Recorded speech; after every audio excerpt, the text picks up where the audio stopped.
Hi, David Boji reporting live from East Mesa, Las Cruces. I'm here amongst the beautiful hackberry trees. Just talked to a wonderful family. They're about 7 boys and 1 parent. They're down here enjoying the desert and public land, as am I. But that turned out not to be true. Instead, they were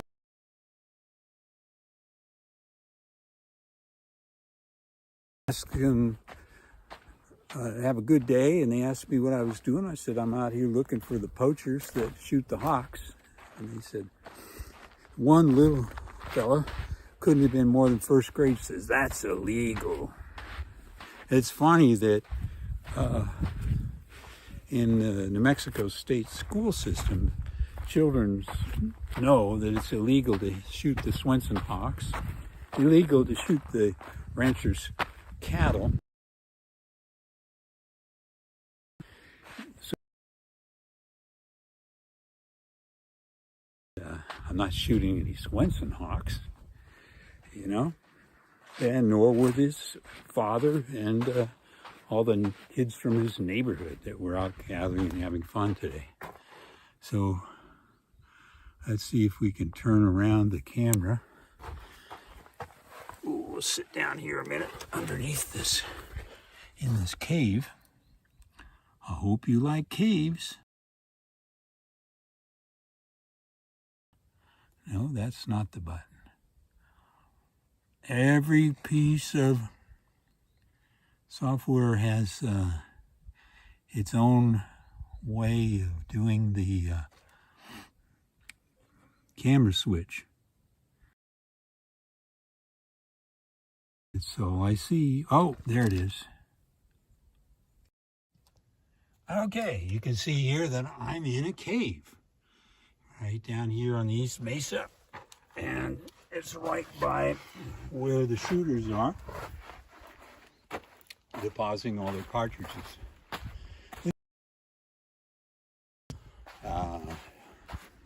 Maybe there's no new shooters happening, in which case we're going to enjoy a lovely little walk in the desert. We're in the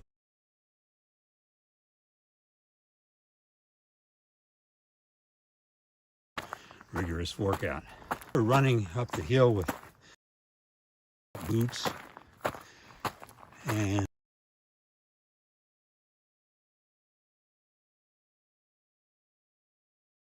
South Carolina. Your basic and your basic training. There's those wonderful people in the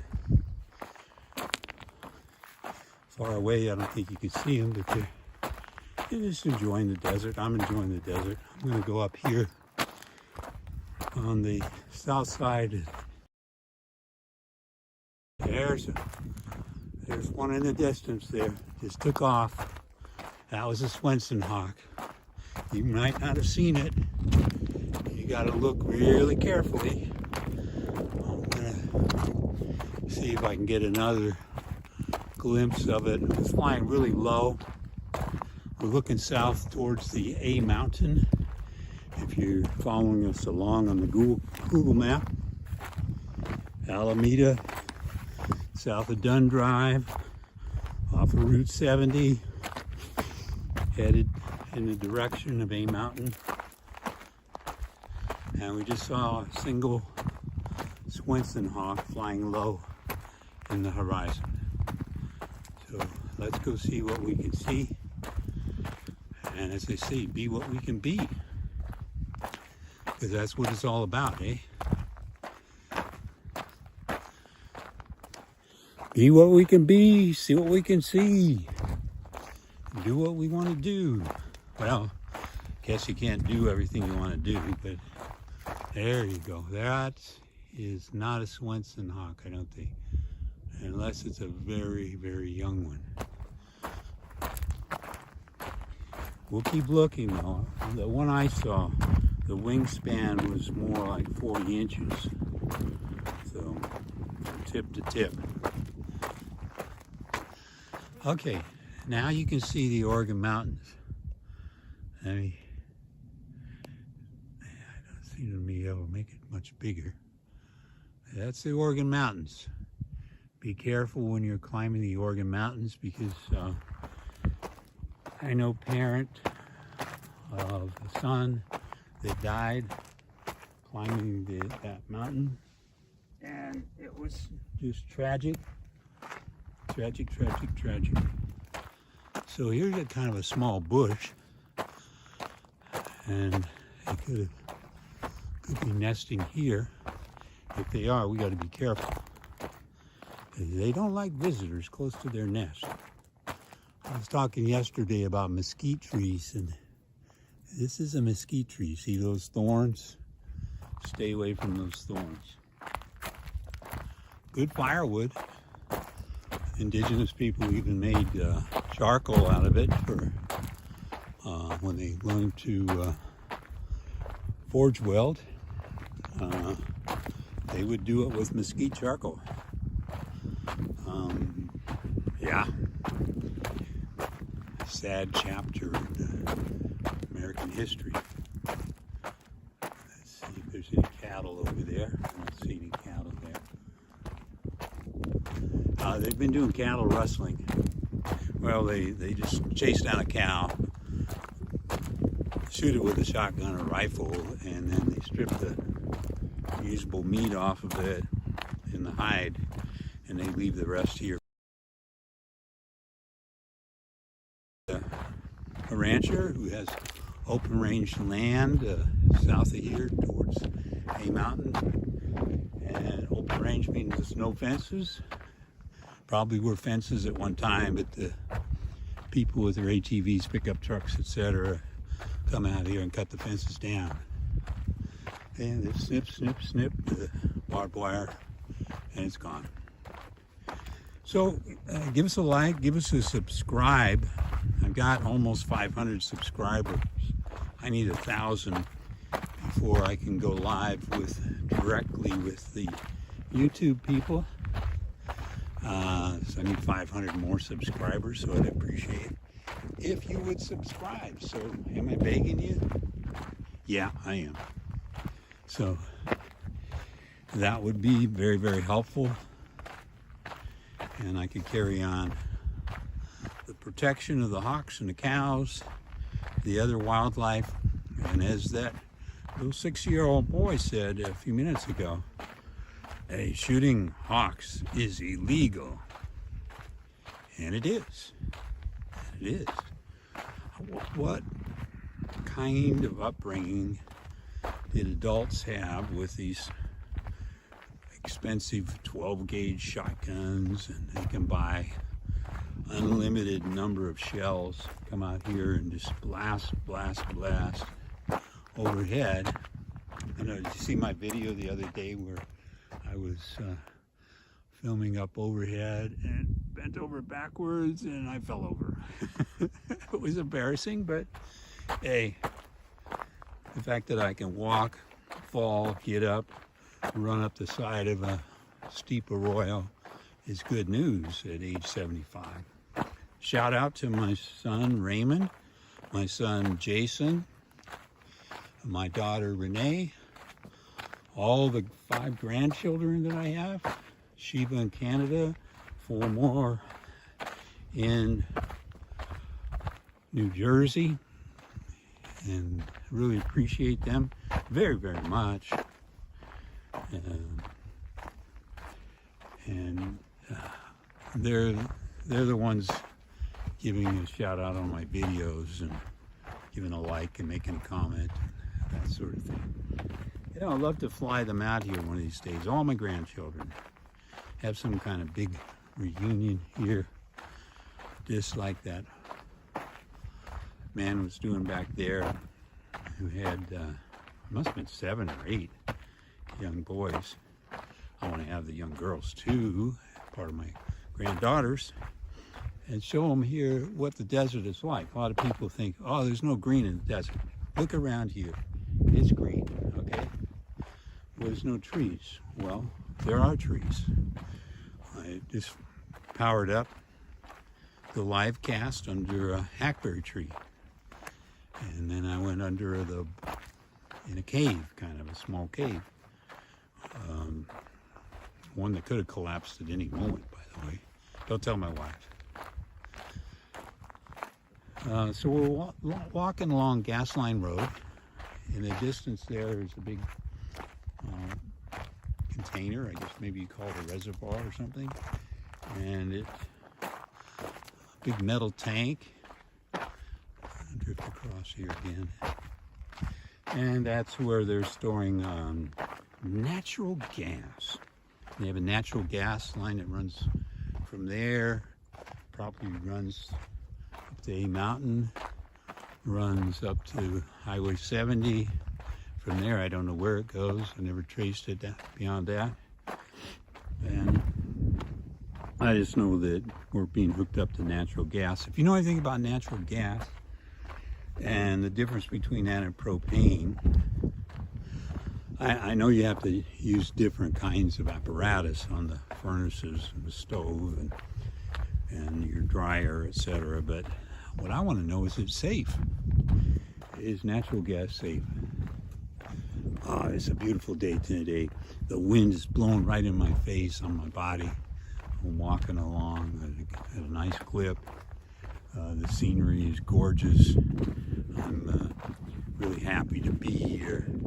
It's fabulous, fabulous, fabulous. I'm gonna put my sunglasses on here. The glare is kind of extreme. So just a little jiggly motion. Okay, got the sunglasses on. All right, let's go. Let's pick up the pace a little bit. I feel like I'm one of those workout routine people saying, hey, okay, pick up the pace of your movements here and your exercises. I can't stand exercise machines. Put a comment in there. I have to be outside. I have to be walking. I have to see what's what in the outdoors. Just saw a flick of a wing there, but it was another lonesome dove.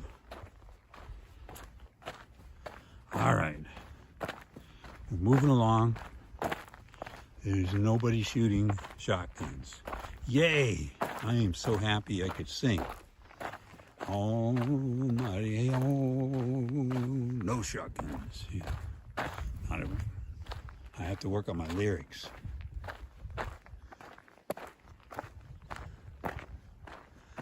So here we are. You can see Alameda Arroyo. I think there's a whole group of arroyos that run east-west, west-east. And they're very deep.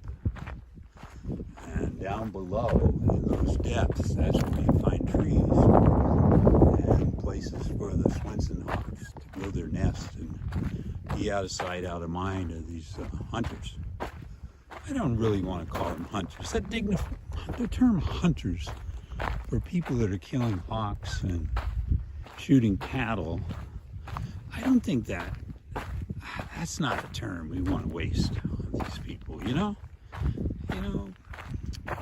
I'm not even sure we want to call them sharpshooters.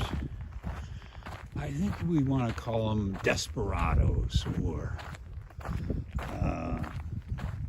people who grow up in so much pain and ignorance, were beaten by their parents, that they're out for revenge, and they're like serial hawk killers, serial cow killers.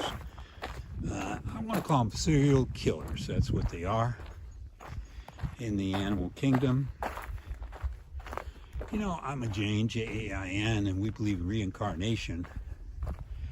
And hey, you might believe in St. Peter's gates and they're going to review everything you did. Hey, that's whatever you're into. But there will be a judgment day and a reckoning. And with that reckoning and that judgment day, there will be a sentencing. And in Jainism, if you've led a nasty life, if you've been a Hitler, a Mussolini, if you brought about the death, pain, suffering of millions of people, you're off to something called hell. Jains was probably writing comments that, no, there's no hell in Jainism. You better read your text again. There are You can reincarnate and go into a kind of heaven. You can reincarnate and you go in straight into enlightenment. You never come back on this earth plane again.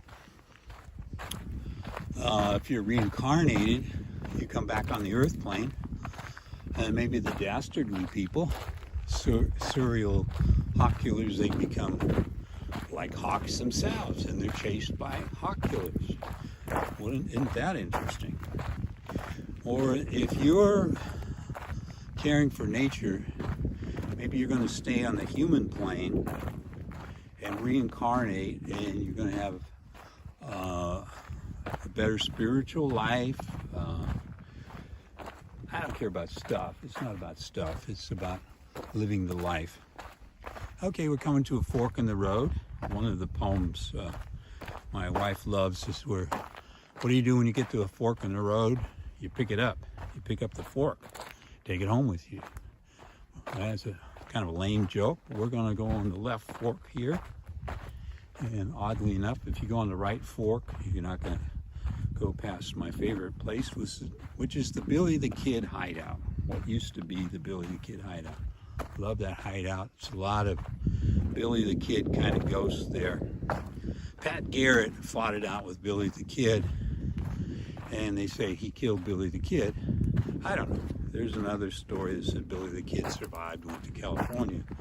But Pat Garrett, if you go up here and you see that, that's the high school, Mountain High School, called the Castle.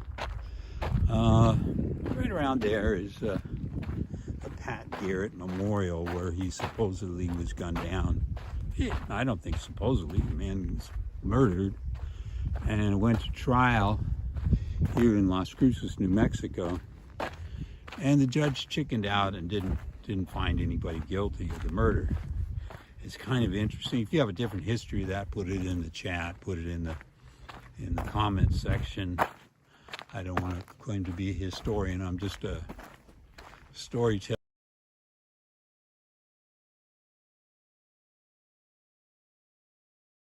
That said, I did a film today, era, and I had a nice blue robe on and blue bonnet, and I said, I'm the ghost of Bed Bath & Beyond, and did a lot of reading in preparation for that little skit. It only lasted under 3 minutes on TikTok, and on YouTube I chopped it down to about 34 seconds. But let me tell you a little bit about what's happening with Bed Bath & Beyond. So they were 1,554 stores, about 2017. They shut down about 740. They left open over 750 of them. They're claiming that they're going to sell off 360, along with a number of units called Bye Bye Baby, spelled B-Y-B-Y Baby. They've been circling the abyss of bankruptcy, and they're playing it both ways. They're trying not to fall into bankruptcy and have protection of bankruptcy, and not having somebody appointed by the court to manage the liquidations. In this way, they can retain their assets if they can make some deals with their creditors, and they can potentially find a buyer for about 360 stores. So that means if Bed Bath & Beyond hasn't closed near you, it probably will, because they need to close another about 350 stores. They closed one here in New Mexico, but they're probably going to close all 4. One of the 4 they closed, 3 they left open. So why is this interesting? Because I'm interested in something called true storytelling. I have a book with Jens Larson and Lena Brun, and we operate by the principles of true storytelling, and we deal with what's true. And we try to train executives, managers to be truthful in their business dealings. That's principle one. Principle two, we look at the history already there. And when you look at the history of Bed Bath & Beyond, there were several key turning points in which they could have turned it around, and they didn't. Off in the distance is the first of two Las Cruces dams. Probably an Army Corps of Engineers built them.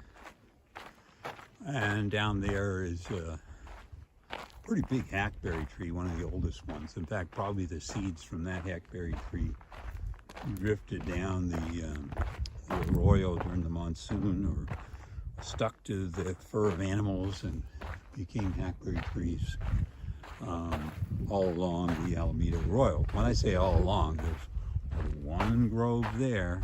There's a little bit of a grove. There's one other, what I call grandmother hackberry tree. You've seen it in my other films. Up on the ridge there, if you go see that trail going up, right there, there's a pond, a stock pond.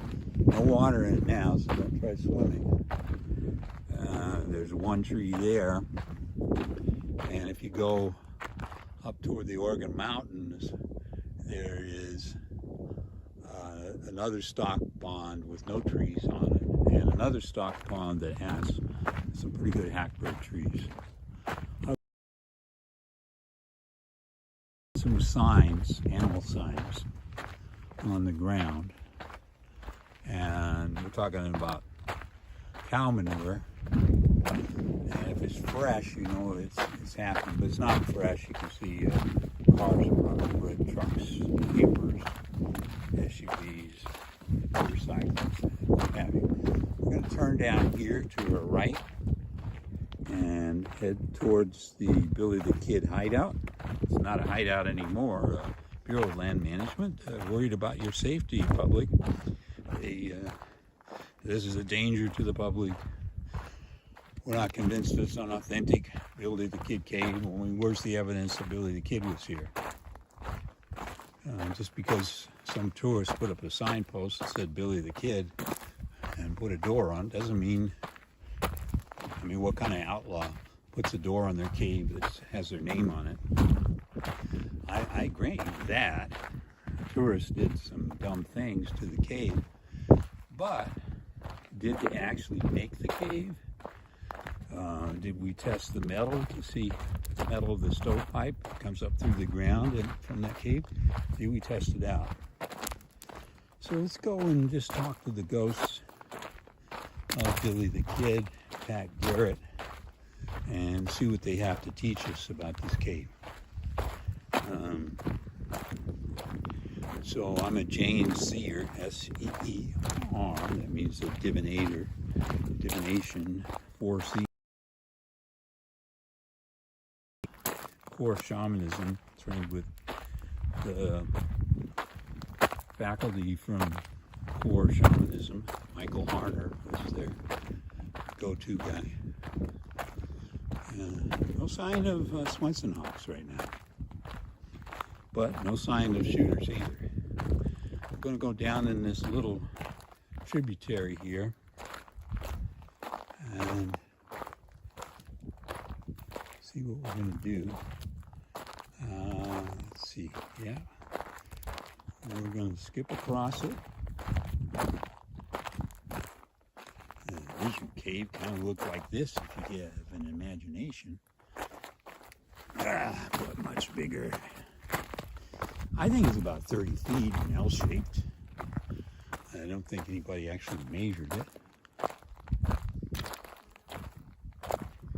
Let's see, that's where they caved it all in. One thing I can show you is the stovepipe is still there. Check, yep, we're still filming. Thank you for hanging in there with us. I hope you're enjoying a walk in the desert. I'm Professor David Michael Oji.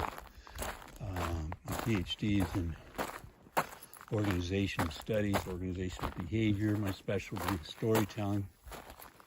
And, well, I just lost the cave. Let's go back down this way.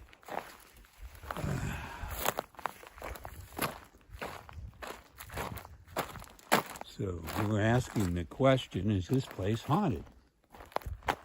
By the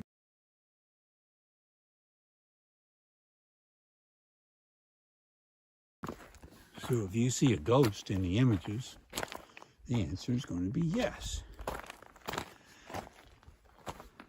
But ghosts, phantasms, poltergeists, specters, they come out when they want.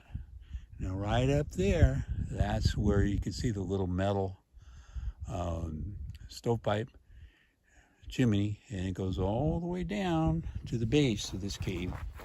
And there was an outlet here by underneath that big rock. And it's all caved in, but some of it is not caved in completely. So we want to be careful as we walk up here. Yeah, that was careful.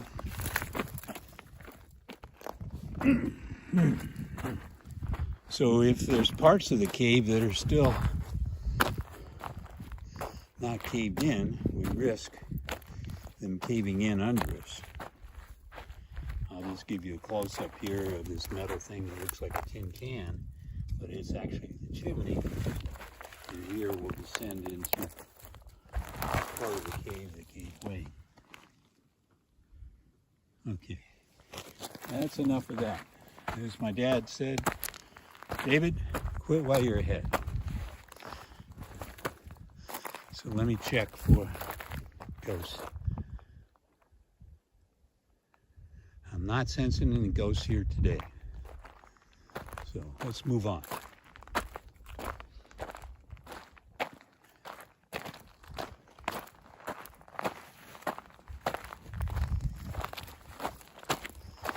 So we're walking along the slope here, and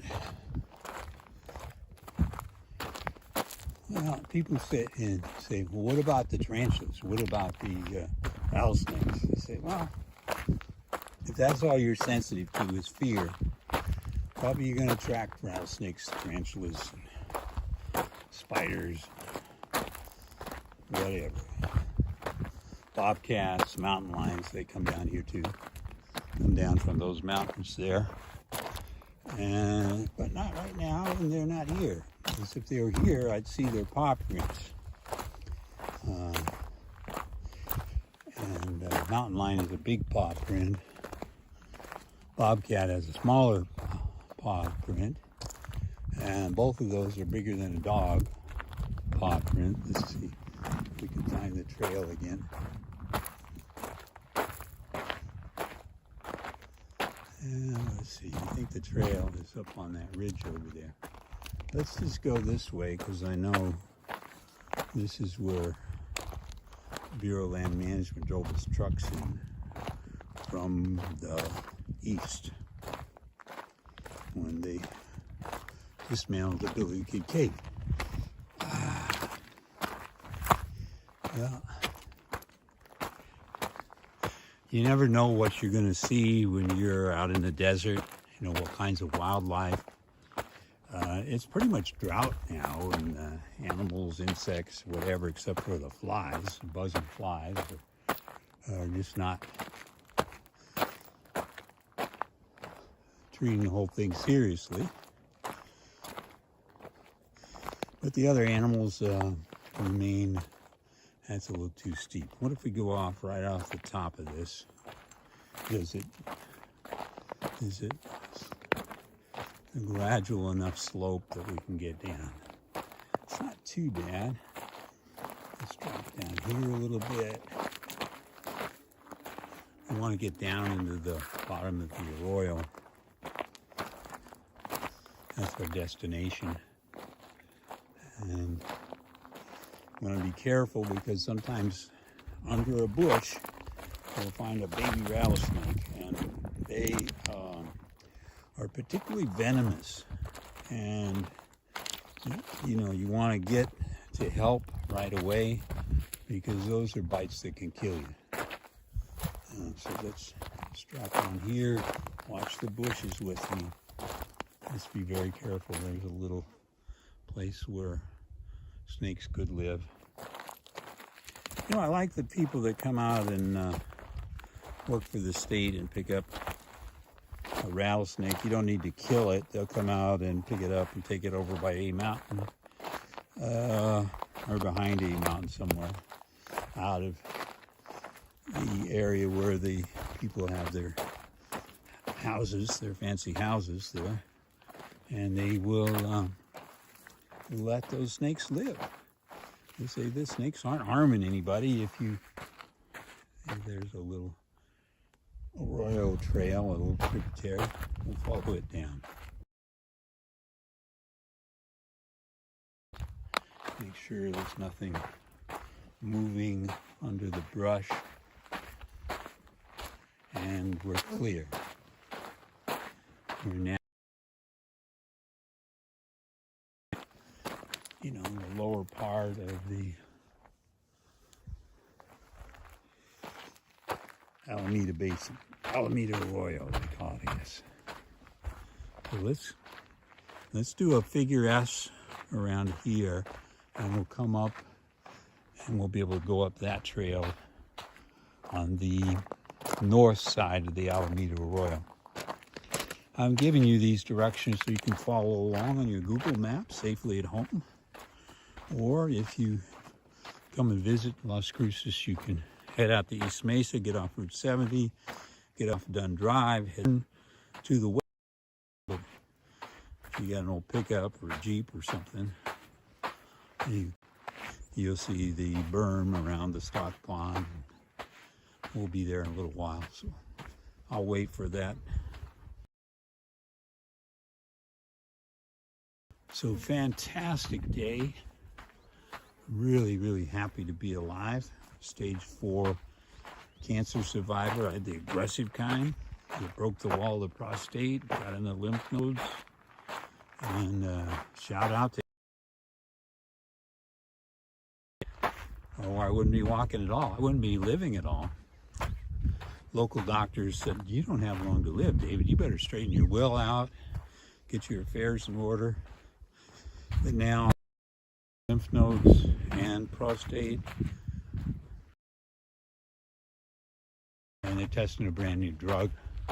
Now here's something over here. This might be where we've been hearing a lot of the gun shells. Let's take a look at it. People bring out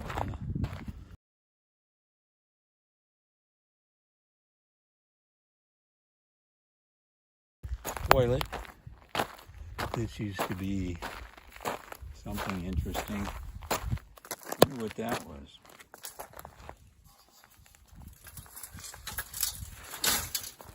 Yeah.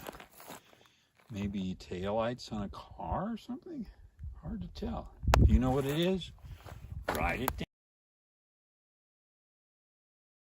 down. The comments. You know? There's a Can-Am thing. Maybe it's off a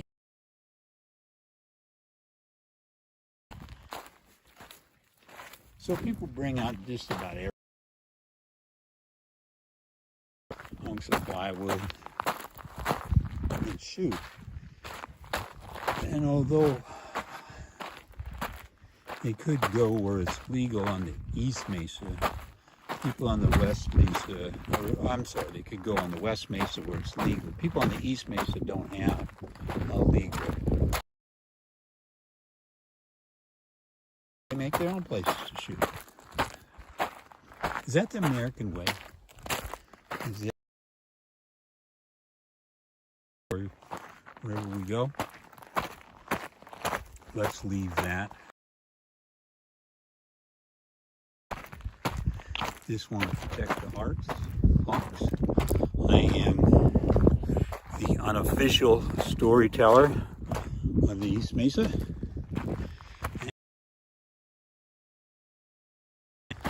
So you're meeting me up close and personal without my ghost robes. It's amazing that if you didn't have duplicity, unethical practices, Bed Bath & Beyond would still be going strong.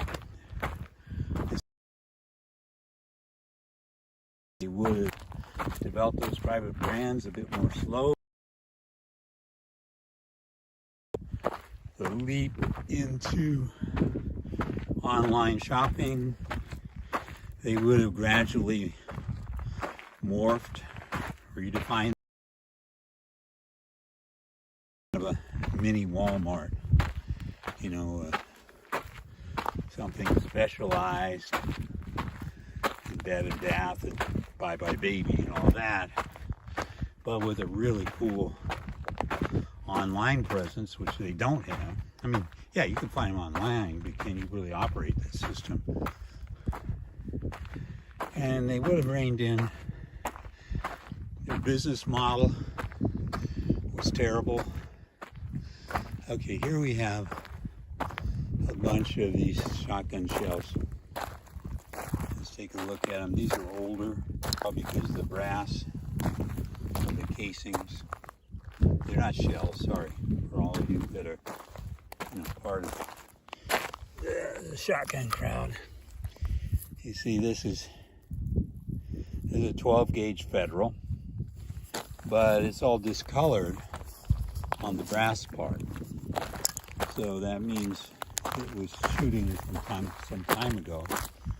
And kind of dangerous shooting here because all the hikers cross here, people on horseback, etc. That father with 7 children from his neighborhood, aging from about 6 to maybe 13, come out here, and they don't expect to get shot with a shotgun, you know. Now let's be kind to poor people, all right, that don't have the resources to pay the $4 fee to take their household trash away. It's more per month, but they can haul it in a pickup truck or the back of a car or something, hopefully in the trunk, and go off to, yeah, I think we still got contact here, to the landfill here, which is over towards those mountains. And it's about 3 miles down the road. But, and it's open, I think Thursday, Friday, Saturday, Sunday, if I remember right. Closed Monday, Tuesday, Wednesday, and maybe closed Thursday sometimes. So check your Google, and they could go and dump there legally. When they put something like that in the desert, being it's so dry, it's going to stay there for another 20 years. We'll come back and see that garbage again and again. Now, I used to pick it up before I contracted the stage 4 cancer. I used to pick up all that stuff. But the word I got is I needed to take care of my own health and just get out here and walk and do what I can to protect the hawks and the cows. And yes, I have seen a cow, Holstein, alive and well. Scared the bejesus out of my dogs. They didn't know what that was. There's a big old Holstein cow, and it just didn't rear up, but it just like stared at them and then turned around and went the other way. Like, you don't bother me. I'm out of here. And that was amazing. That could be one of the reasons they don't walk with me in the desert anymore. But the main reason, they were out here the other day, you probably saw it on the video, on the live feed, because there was nobody shooting. There was no ATVs, Jeeps. It's kind of like it is right now. Is there a now? I'm doing some work on theories of organization change. Everybody says stay in the now, just be in the now. But according to Gauss Deleuze, hey, that arrow of time you're all concerned about going into the future and from the past to the present to the future, and you're looking at it from, I'm looking at the future from my stance in the present. I'm looking at the past where I walked from. That is a very shallow understanding of time, and it's what got Bed Bath & Beyond into trouble. Here's a new word, aion, aion, in French, by Gauss Deleuze, who's saying that This time keeps slicing through the arrow of time from the depths of the abyss and from the above of all of the language terms. The portmanteau, that's a combination of words like Bed Bath Beyond. A bath. What's the beyond? What does that mean? Oh, it's a way to talk about the big box stores when they jumped into them. They're jumping out of them. Where are they jumping to? And you got Bed Bath and Beyond, and you got Good Bed Bath and Beyond. The original store was called Bed and Bath. Simple. Sort of said what it was about. Now it's Bed Bath and Beyond, and the founders and their CEOs that they got to promise that they would follow in the steps of the founders and wouldn't kick the founders off the board of directors. They opened up this new set of buildings. Oh, there's a big run on the buildings now. If you're realtors or speculators, people are out there now saying, maybe we can get a hold of an old Bed Bath and Beyond building, turn it into a church, sell it as a bed and bath. There's a thought. Airbnb. Be a big Airbnb. What would you do with it? You have a big building like that. Las Cruces takes its old Kmarts and turns them into yet another church. It's amazing to me. People would take their hard-earned money and pay for something like that, and pay for a pastor and their wife and children and car and insurance, and school clothes and all the rest of it. I participated that in once, and I got excommunicated from a church. It's a sad tale. My daughter Renee was teaching Sunday school to the young ones. I was head of the men's group in Bible studies. Now I wouldn't do that again if you paid me, because there's something wrong with the whole setup. The place where I was in Los Angeles, called the Foursquare Church. They had, might as well give you some gossip here. What is storytelling for? No, that's not it. No, that's not it. All right, here we are. Well, we're in a place where there's some shade. And I tell you, that did more to break up my marriage than the drinking I was doing. Let me have my shades on so you can't see the tears in my eyes. All right. So here I was going to this church called the Foursquare Church, and this big secret was they were an Amy Semple McPherson church, but they didn't want the people to know. Amy Semple McPherson was one of those healers. Put her hands on you and say, "Heal, heal," and people would throw away their cane. The blind would see, the lame would walk, the sick would be healed. And there, I went down to the Amy Semple McPherson Museum downtown LA. I don't know if it's still there, piled with wheelchairs people tossed out and the rest of it. And so this pastor and his wife were trying to duplicate the miracles of Amy Semple McPherson. And I thought it was kind of fun. This is that stock pond. I'll turn it around so you can see where they're burning this, burning that. But let's focus on the money wasted. I really love these comedians that get on the air and say, hey, if you took and you taxed these churches, you could end poverty in the United States. That would be pretty cool for New Mexico, because instead of building churches that make more people poor, they could actually tax these churches so the pastors don't run away with all the money. In my case, that's what they were doing. The money we contributed to the building fund, they were using to support themselves in Los Angeles. And hey, I'm not judging. You know, it takes a lot of money to live in Los Angeles. It's not the most moral place, ethical place to live. But one morning, here's the story, it's coming now. I'm right there. Pastor Dennis came to me and said, Professor Boji, God has spoke to me. You're to take all of your children and your wife and leave this church and never come back again. And he said to me, don't speak to any of the people in this congregation on your way out. Don't ever speak to any people in this church again. I'm going like, what did I do? And he's going, oh. I hear car tracks.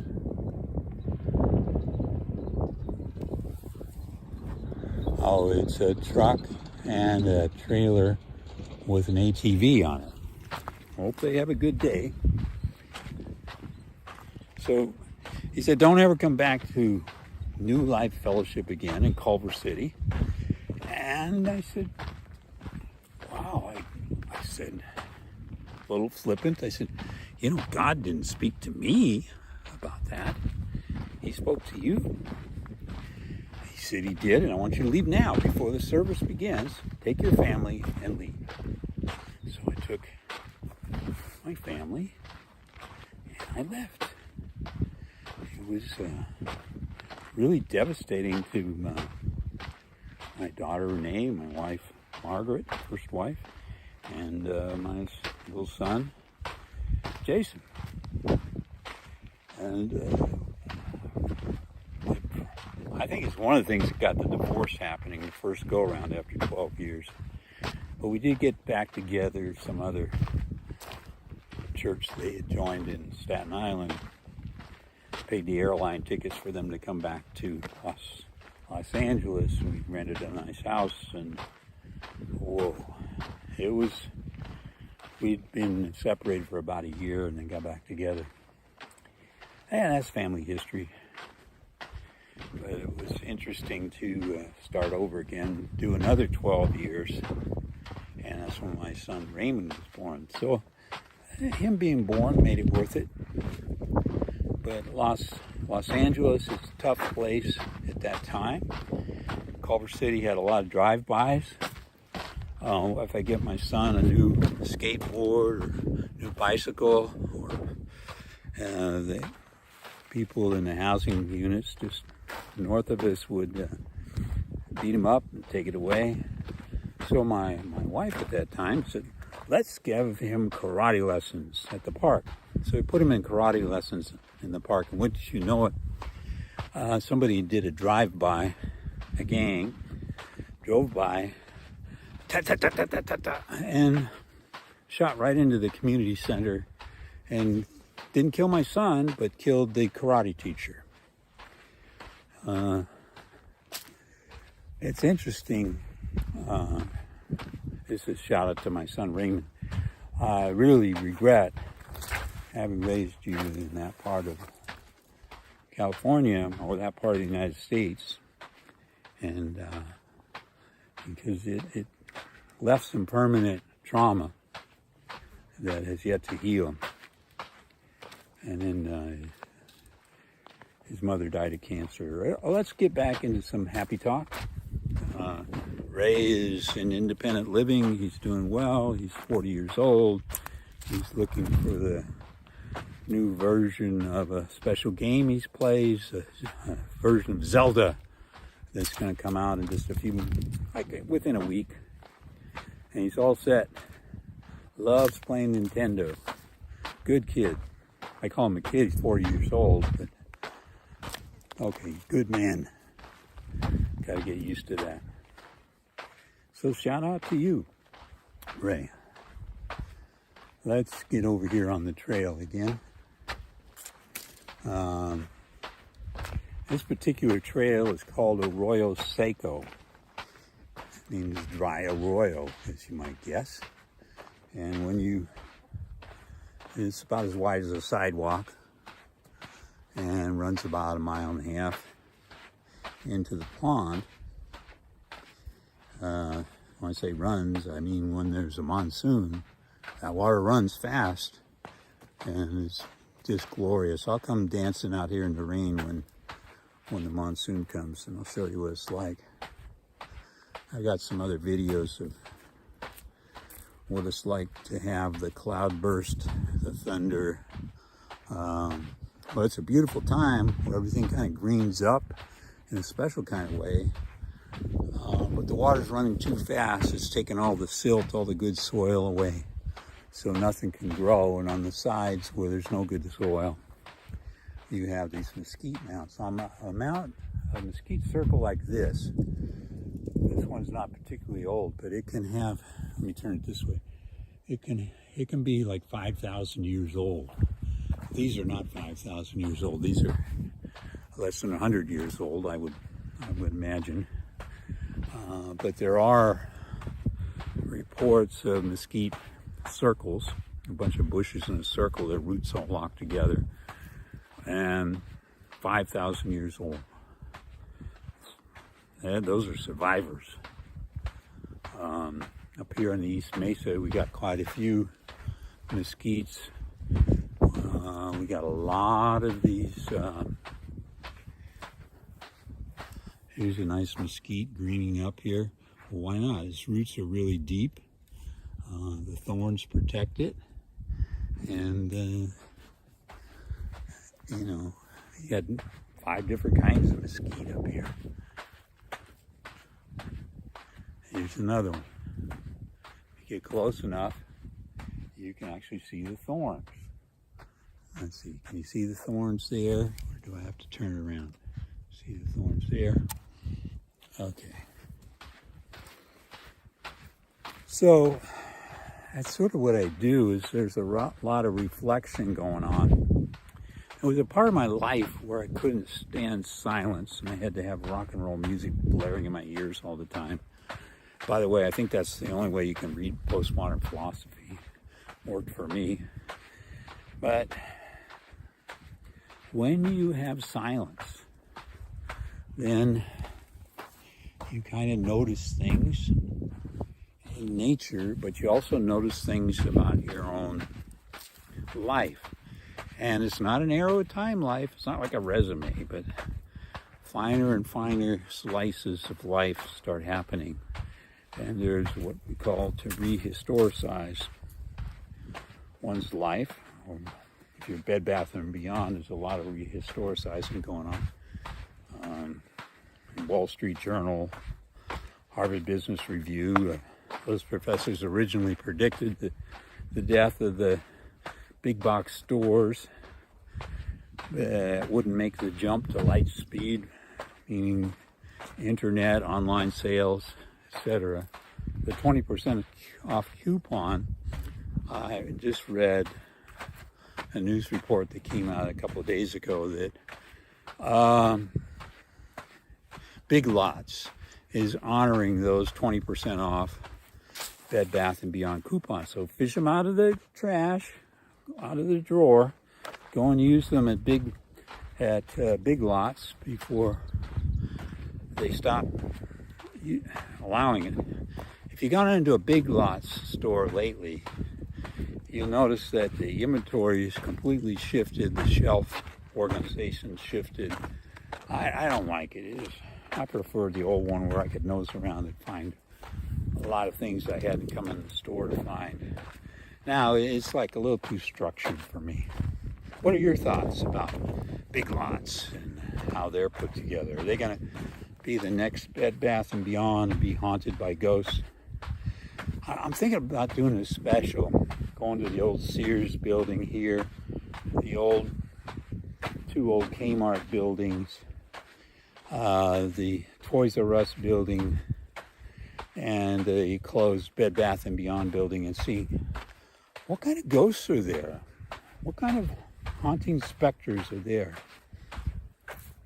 and what are they saying? I think they're looking to ask some questions. Why didn't these executives learn lessons?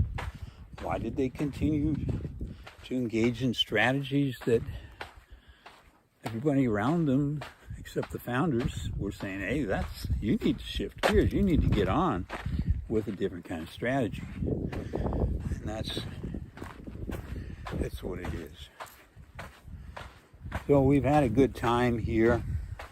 Well, I've had a good time telling you stories. Don't repeat the ones I told you about that New Life Fellowship. I don't want them to get in a caravan and come out here to New Mexico and say, we like that pastor, we like his wife.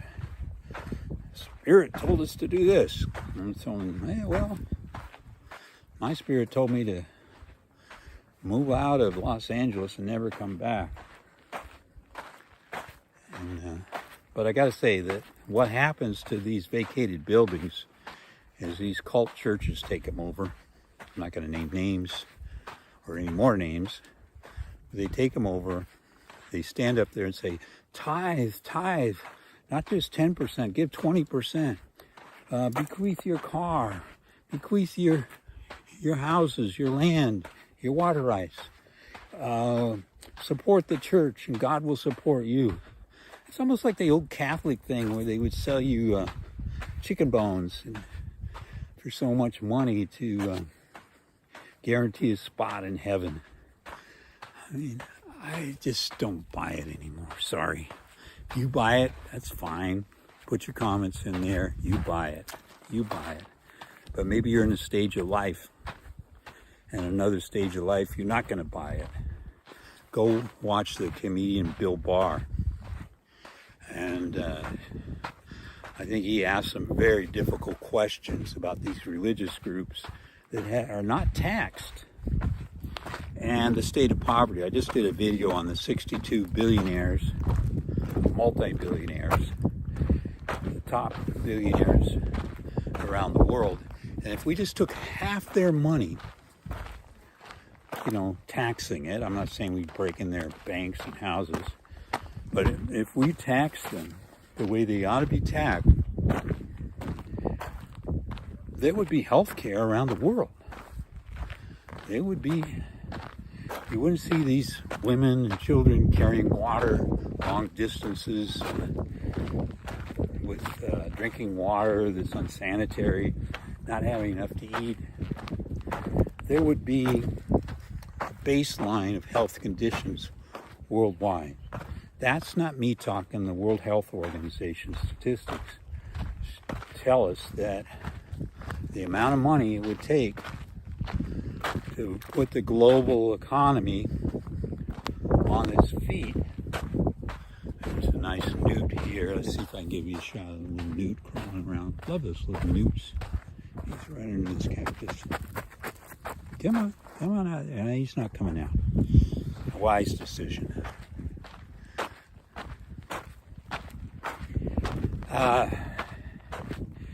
Anyway, well, it seems like we're giving a special pass to billionaires to bully their way around and do whatever they want. Yeah, Bill Gates must be a fantastic guy. He's doing all that health stuff. But he's picking what he wants to do with the billions of dollars that he has. He's avoiding more taxes on them. And he's not turning it over to the agencies that work with poverty and work with health, where they could do the best good with that money. So instead, everybody's bowing down to the landlord, Bill Gates, of the health system. And if you go down and look at more of these billionaires, KOCH brothers, Koch brothers, they are using their money to divide this country in half. And they've done so very successfully. You know, a house divided can't stand, and you can't prosecute anything, you can't have justice, you can't have equality. And, you know, I'm sure they're going to try to raise money to get me out of New Mexico now or some darn thing. So if you go down the list of these billionaires, most of them are from the United States, but not all of them. There's one from Mexico, there's some from Europe. But do they deserve $50 billion to live on? I mean, who could spend $50 billion? They can sure waste it in trying to tinker with the global economy and politics, etc. But, you know, what are we going to do? What are you and I going to do? If we don't do something, 8 billion people on the planet, half of them, that's 4 billion people, do not have the money that 62 billion people, or 62 billionaires have. I'm sorry, 62 billionaires have more money than 4 billion people. So, and these are the poorest 4 billion people that you see. Now, Sustainable Development Goals are promising to turn things around. But if I'm going to do true storytelling, I'm going to tell you the truth. Because without taxing those billionaires and getting control of the situation, those 17 Sustainable Development Goals that are volunteer, meaning billionaires and their corporations can do them if they want to, or just ignore them. Go on about their business. And so far, many good corporations and executives are pitching in, but many are not. And it's dragging us down. And if we don't do something about it, we're going to be tire tracks across our bodies.